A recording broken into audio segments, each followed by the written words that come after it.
Bismillahirrahmanirrahim. Assalamualaikum warahmatullahi wabarakatuh. Alhamdulillah rabbil alamin wal aqibatu lil muttaqin wa la udwana illa 'alal zalimin. Wassalatu wassalamu ala rasulil amin wa ala alihi wa ashabihi ajma'in, amma ba'd. Alhamdulillah, kita sambung kembali pelajaran kita di bawah tajuk Faslun fi hadis sariqatil wajibi bin nasi wal ijma'i. Satu fasal dalam hukum had kepada pencuri dengan nas dan ijma'. Jadi kita teruskan pelajaran kita di bawah tajuk curi, as-sariqah. Ta'rif as-sariqahnya ialah lughatan, di segi bahasanya ialah akhzul mali khafiyatan, iaitu mengambil harta secara sulit ataupun secara sembunyi. Itu ta'rif di segi bahasa. Manakala ta'rif di segi syar'an ialah akhzuhu khafiyatan zulman min haizi mislihi bi syurutin ta'ti.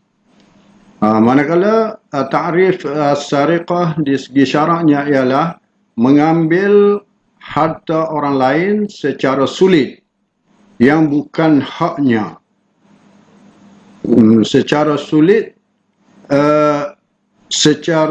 itu tanpa sebarang hak, secara kezaliman lah, tanpa sebarang hak, min haizi mislihi, dari tempat simpanannya, dengan bisyurutin ta'ti, dengan syarat-syarat yang akan datang.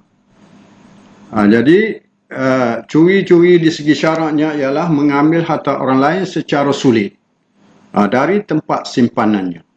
Jadi ambil harta yang mana tuan dia tu tidak tahu, dan di tempat yang disimpan oleh tuannya tadi. Itu ta'rif syara'. Seterusnya ialah arkanul qat'i fis sariqah. Fis sariqati, rukun kerat tangan pada curi. Jadi dia ada 3 rukun, iaitu wa arkanul qat'i thalathatun. Rukun qata' ataupun kerat tangan ini ada 3. Yang pertamanya masruku, yang kedua sariqatu, yang ketiganya sariku. Jadi rukun yang pertama ialah masruku, barang yang dicuri. Yang keduanya sariqah, curi itu sendiri. Kemudian yang ketiganya ialah sariku, pencuri. Jadi ada ketiga-tiga ini barulah dikatakan mencuri. Dan apabila cukup rukun dia, kemudian cukup syarat dia, maka pencuri tadi dikenakan hukuman had, iaitu kerat tangan. Baik, seterusnya syurutul qat'i fis sariqi. Jadi saya tak bacalah waktu ta'u yadus sariqi itu, saya baca huraian dah. Syurutul qat'i fis sariqi wal musannifu iktasara ala sariki wal masruqi faqala. Dan musannif merengkaskan syarat ini ke atas pencuri dan barang yang dicuri saja. Faqala, maka telah berkatalah oleh musannif, wa tuqta'u yadus sariqi was sariqati walau dhimmiyina wa awraqiyina bisitti bal bi'asyaratin syara'ita. Jadi musannif merengkaskan ke atas syarat ini ke atas pencuri dan barang yang dicuri. Wa tuqta'u yadus sariq, maka dipotong tangan pencuri lelaki dan pencuri perempuan, walaupun dia tu kafir zimmi ataupun hamba, dengan 6 syarat. Ditambah oleh musannif, iaitu bal bi'asyarah, bahkan 10 syarat. 10 syarat untuk dipotong tangan pencuri tadi, mesti ada 10 syarat. Iaitu al-awwalu, syarat yang pertamanya ialah an yakuna as-sariqu balighan. An yakuna as-sariqu balighan fala tuqta'u yadu sabiyyin li'adami taklifihi. Ya, syarat yang pertamanya ialah pencuri itu mesti seorang yang baligh, yang sudah cukup umur. Fala tuqta'u, maka tidak boleh kerat tangan, potong tangan kepada pencuri sabi, pencuri yang masih kanak-kanak. Sebab syarat dia mesti baligh, lawan dianya kanak-kanak. Sebab apa? Li'adami taklifihi. Kerana kanak-kanak tadi masih belum ditaklifkan ke atasnya. Itu yang pertama. Wathani, dan syarat keduanya ialah an yakuna aqilan fala tuqta'u yadu majnun. Syarat yang keduanya ialah mesti pencuri tadi seorang yang berakal, seorang yang cerdik. Fala tuqta'u, maka tidak boleh dikerat tangan majnun, seorang yang gila. Sekiranya orang gila yang mencuri, maka tidak dikenakan hukuman had ke atas dia, had tuqta'u yad. Alasan dia juganya boleh dikatakan sama alasan dengan kanak-kanak tadi, kerana dia tu majnun. Apabila dia majnun, maka dia adam taklif, tidak ditaklifkan ke atasnya. Wassalisu, manakala syarat yang ketiganya an yasriqa nisaban wa huwa rub'u dinarin fa aktsar. Syarat yang ketiganya ialah barang yang dicuri tadi mesti cukup nisab. Mesti cukup nisab. Apakah yang dikatakan dengan nisab itu? Iaitu wahwa rubu'u dinarin faktsar. Iaitu mesti mencukupi 1/4 dinar atau lebih. Faktsara atau lebih. Jadi sekiranya pencuri mencuri barang tadi yang bernilai sebanyak 1/4 dinar atau lebih, barulah boleh dihukumkan dengan had, iaitu kerat tangan dia, sebab dia sudah mencukupi 1/4 dinar. 1/4 dinar mengikut dinar, lebih kurangnya 1 dinar tu lebih kurang 4.25 gram emas. Jadi kalau 1/4 bermaksud 1.06 lebih lah gram emas tadi. Jadi kalau mengikut harga, lebih kurangnya harga tu dalam RM83.90 lebih sen. RM83.90 lebih kurang 95, 94 macam itulah. Barulah dikenakan hukum had. Walau kana ar-rubu' li jama'atin ittahada hirzahum. Ittahada hirzahum li khabarin muslim la tuqta'u yadu sariqin illa fi rub'i dinarin fas'ada. Walaupun adalah 1/4 tadi dihimpun yang bersatu tempat simpanan mereka. Berdalilkan kepada hadis Muslim, iaitu la tuqta'u yadu sariqin illa fi rub'i dinarin fasa'ida. Tidak boleh dihukum ataupun dikerat tangan pencuri tadi illa fi rub'i dinarin, kecuali mencukupi 1/4 dinar fasa'ida atau lebih.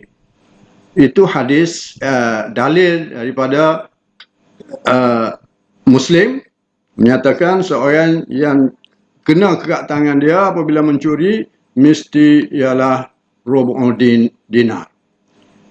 Wa an yakuna khalisan. Syarat yang seterusnya yang ditambah oleh musannif ialah wa an yakuna khalisan. Dia tu khalisan, mesti emas. Maknanya khalisan ni emas, tulen, emas. Lianna ar-ruba' al-makhshusha laisa bi rubu'in dinarin haqiqatan. Kerana 1/4 yang dicampur bukan tidak dikira 1/4 dinar pada hakikatnya. Fa in kana fil makhsyusi rubu'u khalisun wajib al-qat'i. Maka sekiranya pada campuran itu mencukupi rubu'u khalis, 1/4, maknanya dah dia cukup dah, tapi dicampur dengan maksus, walaupun maksus tu ada, tapi dia sudah mencukupi 1/4 daripada emas tadi, maka wajib al-qat'i. Hukumnya wajib potong tangan. Wa muslu ruba'id dinar ma qimatuhu rubu' dinar. Kadar rubu' dinar ini ialah apa yang sama nilainya dengan rubu' dinar.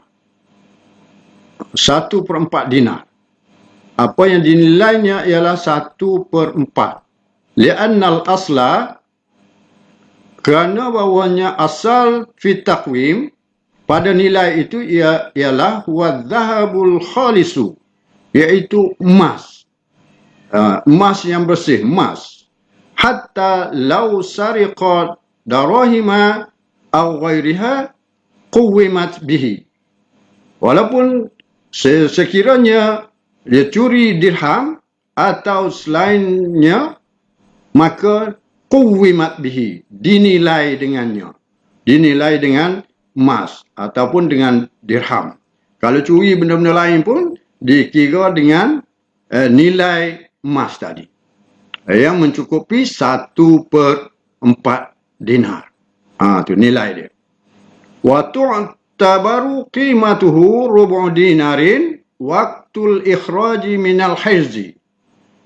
Dikira nilainya 1/4 tadi ialah waktul ikhraj, semasa dia buat keluar barang tadi minal hizzi, daripada tempat simpanan. Dikira masa tu, masa dia ambil tu, dia buat keluar daripada tempat simpanan tu 1/4. Falau naqasat qimatuhu ba'da dhalika lam yasqut al-qat'a. Lam yasqutil qat'a. Sekiranya kurang nilainya selepas itu, maka tidak dikenakan, tidak gugur. Tidak gugur hukuman tadi, hukuman potong tangan. Jadi contohnya dia buat keluar daripada tempat simpanan tadi mencukupi 1/4. Tetapi apabila di tengah jalan dia buat keluar tu, naqasa qimatuhu, kuranglah nilainya, maka kekurangan nilai tadi tidak menggugurkan hukuman tadi.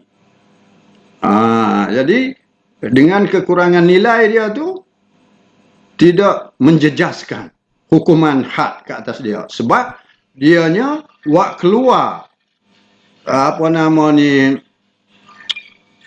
barang yang dicuri tadi pada waktu dia buat keluar daripada tempat simpanan tu ialah rubu' dinar. Wa ala anna at-taqwima yu'tabaru bil madrubi, dan bahawasanya nilai itu dikira dengan al-madrub, yang sudah disadur. Nilai-nilai tadi dikira dengan emas yang disadur. Falau sariqa rubu' dinarin masbukan au hulyan au nahwahu ka qaradatin la tusawi rub'an madruban fala qat'a bihi. Yaitu masalah di sini, satu masalah, falau sarika, maka sekiranya dia curi yang mencukupi robo dinar, masbukan, sama ada masbukan ni logam ke apakah, dia wak keluar, dia curi yang mencukupi 1/4 dinar, ataupun hulian, ataupun perhiasan, au nahwahu, ataupun sebagainya yang mencukupi 1/4 tu, ka qaradatin la tusawi rub'an madruban, seperti pinggan ke perak emas ke, pinggan emas, pinggan perak ke, la tusawi, yang tidak menyamai rub'an 1/4 yang disaduk, fala qat'a bi, maka tidak dikenakan hukum had ataupun tidak dikenakan potong tangan dengannya. Wa in sawahu ghairu madrubin, walaupun menyamai dia tu dengan sebelum disaduk. Sebab li'annal madhkura fil khabari lafzud dinar wa huwa ismun lil madrub. Sebab apa yang telah disebut di dalam hadis tadi dengan lafaz dinar, iaitu yang dikehendaki dengan lafaz dinar tadi, iaitu ismun lil madrub, satu nama emas yang sudah disaduk. Wala qat'a bi khatimin wazni duna rub'in, dan tidak dikenakan hukum had ataupun hukum potong tangan dengan mencuri cincin yang timbangannya tidak mencukupi duna rub'an, tidak mencukupi 1/4. Wa qimatuhu bisun'ati, walaupun nilainya dengan buat robo dinar, mencukupi robo dinar. Sebab apa? Nazran ila wazni, sebab berpandukan kepada timbangan, la budda minhu, yang tidak daripadanya pada emas tadi. Dia kira timbangan emas tadi. Wala qat'a bima naqusa qabla ikhrajihi minal hizzi an nisabin bi aklin aw ghairihi ka ihraqin lintifa'i kaunul mukhriji nisaban wala bimadu lintifa'i kaunul mukhriju nisaban. Itu satu masalah lagi, iaitu wala qata', tidak dikenakan hukum qata' ataupun kerak tangan bima naqasa, dengan apa yang kurang, qabla ikhrajihi, sebelum dia mengeluarkan barang tadi, minal hizzi, daripada tempat simpanan, an nisabin, kurang naqusa nisab, kurang nisab. Jadi mafhumnya ialah apabila dia keluar barang yang dicuri tadi daripada simpanan tidak mencukupi nisab. Sebab apa dia tak cukup nisab? Iaitu biaklin. Jadi dia ambil barang tu sebelum keluar daripada hirzi, daripada tempat simpanan tu, dia ambil, dia makan dulu sikit. Dia makan sedikit, yang menyebabkan tidak mencukupi nisab. Al-ghairihi, ataupun sebagainya, seperti ihraqi, seperti terbakar. Dia ambil barang tu mencukupi 1/4 mula-mula tu, tapi di tempat simpanan tadi, apabila dia nak keluar, sebelum keluar daripada tempat tu, terbakar. Terbakar menyebabkan kekurangan di segi nisab. Maka lintifai Kerana alasan dia tidak dikenakan hukum qata'nya ialah lintifai kauni mukhraji nisaban. Mukhraju nisaban. Sebab sudah ternafi tempat keluar tadi itu, barang yang dia keluar tadi itu mencukupi nisab. Wala bima duna nisabaini ishtaraka ithnani fi ikhrajihi lianna kulla minhuma lam yasriq nisaban. Jadi satu lagi masalah, dia kata wala qat'a. Situ dia ada mahzuf qat'a. Wala qat'a, kita tasawurkan dia dengan wala qat'a bima duna nisabaini. Dan tidak dipotong tangan juga dengan apa yang di bawah kurang daripada 2 nisab. Ishtaraka isnani fi ikhrajihi. 2 nisab sekiranya 2 orang yang berpakat fi ikhrajihi dalam mengeluarkan barang curian tadi. Jadi kalau dia mencuri 2 orang, jadi 2 orang, kemudian dia keluar, tak cukup 2 nisab, maka tidak dikenakan hukum potong tangan kerana tidak cukup 2 nisab.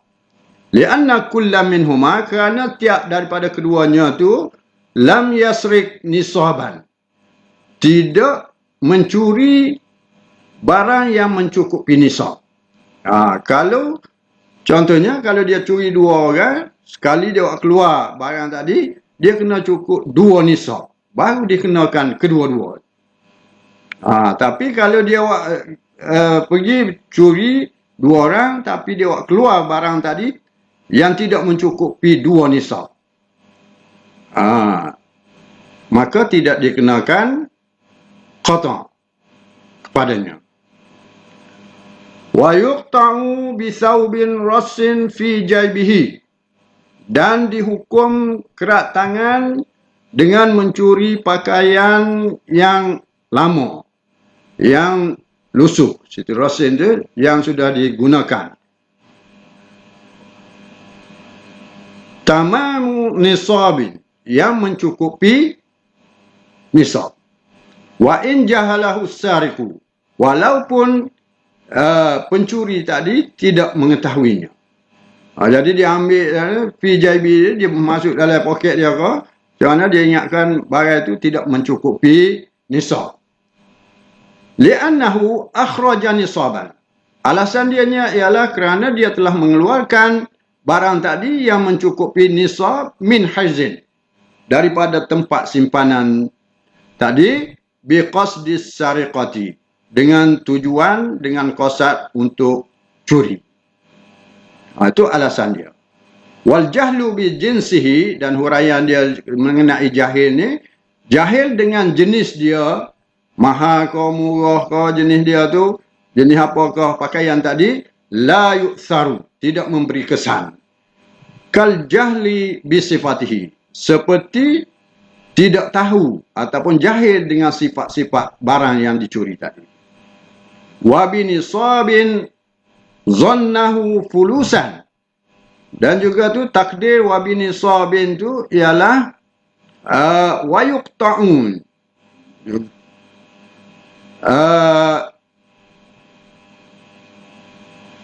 binisabin wal jahlu. Tu takdir dia situ, wal jahlu binisabin, dan dia jahil ataupun dia tidak tahu dengan nisab, yang dia mana zannahu fulusan, yang dia menyangka duit, la tusawi lidzalika, tidak menyamai nisab. Wala athrun li dhannihi, dan tidak ada kesan kepada zannya tadi. sangkaan dia tadi tidak memberi kesan. Tetap dia dikenakan hukum had al-qata'. Itu syarat yang ketiga. Manakala warabi'u, syarat yang keempatnya ialah ay ya'khuzahu min haizi mislihi. Ay ya'khuzahu min haizi mislihi. Fala qat'a bisariqatin ma laysa muhrazan li khabarin. Syarat yang keempatnya ialah an ya'khuzahu, bahawasanya dia mengambil barang tersebut min haizi mislihi, daripada tempat simpanan yang sebaiknya. Maknanya tuai dia tu simpan molek dah, tempat yang sepatut disimpan dah, tapi dia tu ambil. Fala qat'a bisariqatin, maka tidak dikenakan hukum had, potong tangan, dengan mencuri ma laisa muhrazan, barang yang tidak berada di tempat simpanan yang baik. Jadi syarat yang keempatnya, mesti barang tadi berada di dalam simpanan yang seumpamanya situ tu, mana simpanan yang selayaknya. Contohnya kalau duit, kalau barang kemas, simpan di tempat dia. Duit simpan di tempat dia, baru dia kata min haizi mislihi. Kalau duit letak di tangga, bukan min haizi mislihi. Tengok kepada benda yang dicuri tadi, sepatutnya disimpan kat mana. Jadi kalau sekiranya simpanan yang tidak dikira tempat simpan, maka fala qat'a bisariqatin. Sebab alasannya li khabarin, kerana ada hadis. Dan di sini saya cek dalam dalam kitab lain, bahawasanya dia hazaf li khabarin, hadis ni dia tak masuk. Jadi mula-mula tu pening juga sayanya tengok cek kitab-kitab lain, bahawasanya li khabarin situ li khabarin Abi Daud. Bagi hadis Abi Daud, dia mengatakan la qata'a fi syai'in minal masyiyah illa fiha awahul murah. Jadi dalam hadis Abi Daud menyatakan tidak dikenakan hukum had, potong tangan, pada sesuatu daripada binatang ternakan, kecuali pada tempat tinggal binatang. Jadi kalau dalam hadis Abi Daud, dia kata tidak kena kerak tangan sekiranya orang yang curi tadi, curi lembu ke, curi kambing ke, di tempat yang bukan simpanan ataupun tempat tinggal binatang tadi. Jadi kalau kita kata duduk dalam kandai, kalau curi dalam kandai, itu dia kata curi min haizi mislihi. Tapi kalau curi di tempat-tempat yang bukan min haizi mislihi, maka tidak dikenakan hukum qata'. Itu dia nak hurai mengenai min haizi mislihi.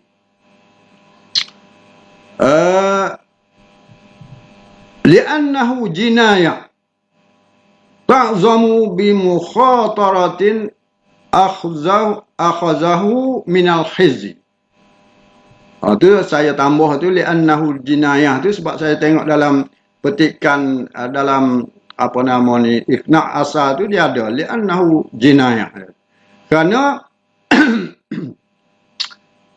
curi tadi merupakan jenayah yang besar, yang ada lintas hatinya untuk mengambil barang tadi daripada tempat simpanan tadi. Fa hukmu bil qat'i zajaran, maka hukumnya kena kerak tangan. Sebagai zajaran situ sebagai pengajaran kepada dia. Wala syakka annahu yakhtalifu bi ikhtilafil amwali wal ahwali wal awqati. Faqad yakunu asy-syai'u harazan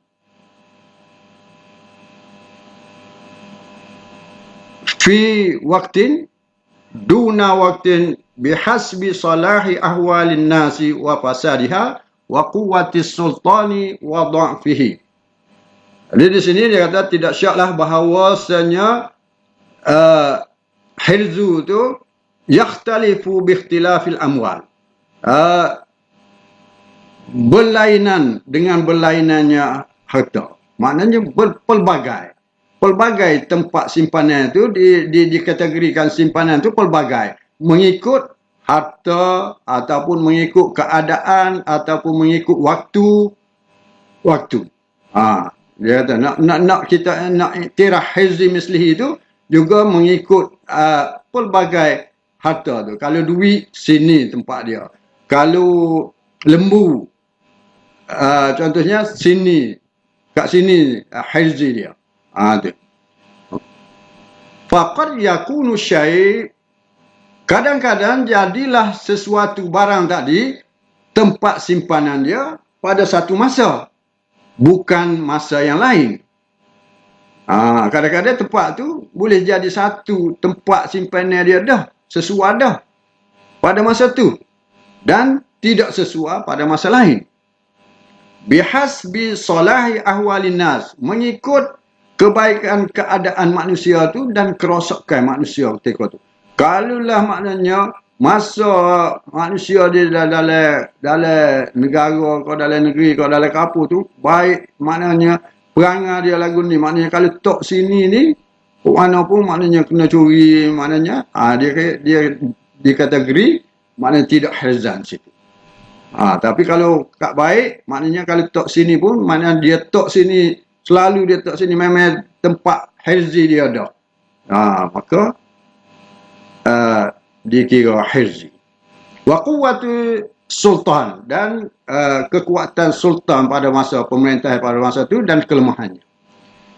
Wa dhabtuhu al-Ghazali, dan Imam Ghazali membuat satu kaedah, iaitu bima la ya'idu sahibuhu mudhi'an lahu, iaitu tempat simpanan yang tidak dianggap oleh tuannya boleh lenyap, boleh hilang barangnya. Imam Ghazali buat satu kaedah hirzi ni macam mana? Jadi Imam Ghazali buat satu kaedah, dia kata bima la ya'idu sahibuhu. Jadi tuai dia tu maknanya menganggap bahawasanya tempat yang dia simpan tu memang tidak hilang.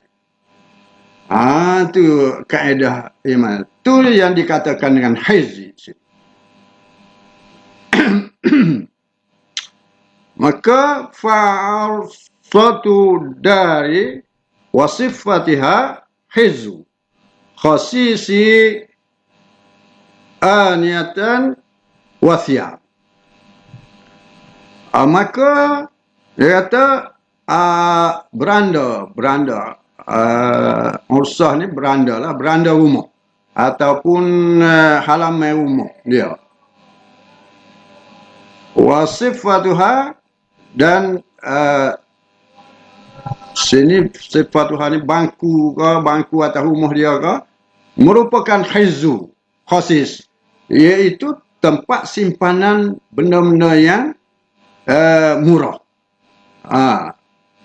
daripada aniyah wasiyah, daripada bejana-bejana bekas-bekas gitu, dan pakaian dia. Pakaian maknanya dia jemur tempat tempat halaman rumah dia tu, dia jemur tu, hilang pakaian dia. Itu dia dikira, dia jemur kat situ tu, dia kira selamat dah. Barang dia tak hilang, tapi hilang juga. Itu dikira dengan hizu juga. dengan tempat simpanan yang sebaiknya. Amma nafisuha fahirzuhu buyutud duri. Adapun barang kemas yang berharga, fahirzuhu, maka tempat simpanannya, dikira tempat simpanannya ialah buyutud dur. Maknanya dalam rumah, dalam maknanya tempat dur ada khususi dia tu. Tu baru dikira dengan hiz. Tapi kalau tak seperti mana barang yang khusus tadi, tak di jendela ke, tak di halaman rumah ke, tu dia tidak dikira hiz. Sebab dia barang berharga. Wal hanatu wal aswaqul muni'ah, dan kedai arak. Di arak tempat dia lah. Kedai-kedai arak, dan pasar-pasar yang al-mani'ah ni yang tidak boleh dibuka oleh orang, yang terkunci lah mudah. Itu. Wa mukhzinu hizun hirzu hulliyi wa naqdin wa nahwihima. Dan gedung-gedung mukhzan tu merupakan makhzan. Wa makhzanu hizzu hulli, maknanya gedung-gedung tu merupakan tempat simpanan perhiasan. Wa naqdin, dan wang, duit. Wa nahwihuma, dan sebagainya. Ini dia nak menghuraikan tempat-tempat yang dikatakan dengan hizi dan tempat yang tidak dikatakan hizi. Jadi banyak huraian dia tu, saya ambil sebahagian saja di tempat hizi ini. Kita pergi kepada syarat yang kelima. Syarat yang kelimanya ialah wal khamisu kaunus sariqu la milka lahu fihi. Kaunus sariqu la milka lahu fihi ay al masruqi fala qat'a. Fala qat'a bisariqatin malihi allazi biyadi ghairihi. Wa in kana marhunan aw mu'jiran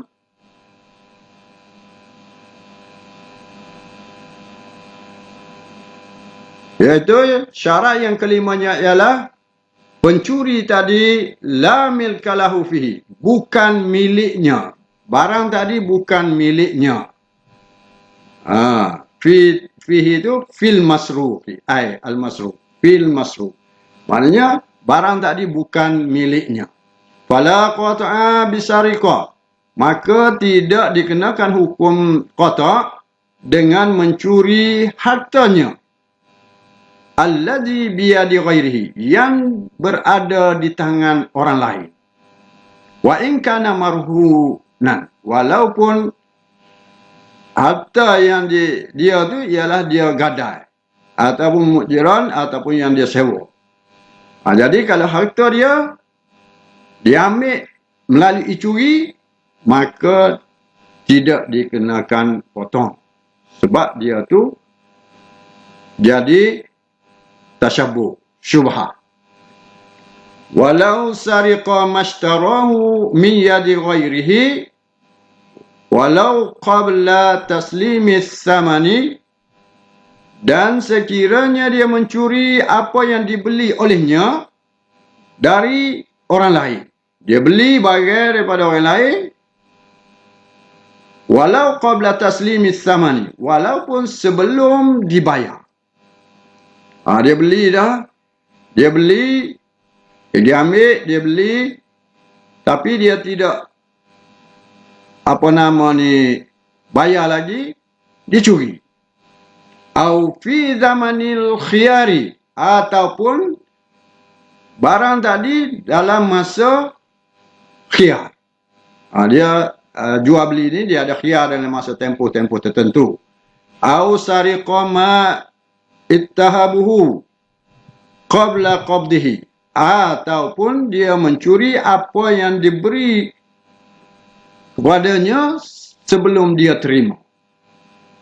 Semua masalah tadi iaitu hukumnya lam yuqta' fihima.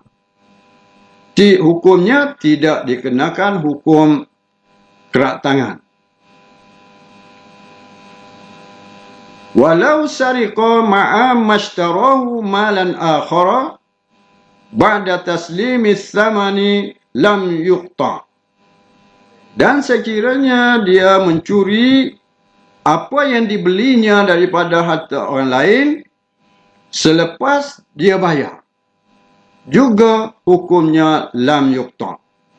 Juga hukumnya tidak dikenakan hukum had, iaitu potong tangan.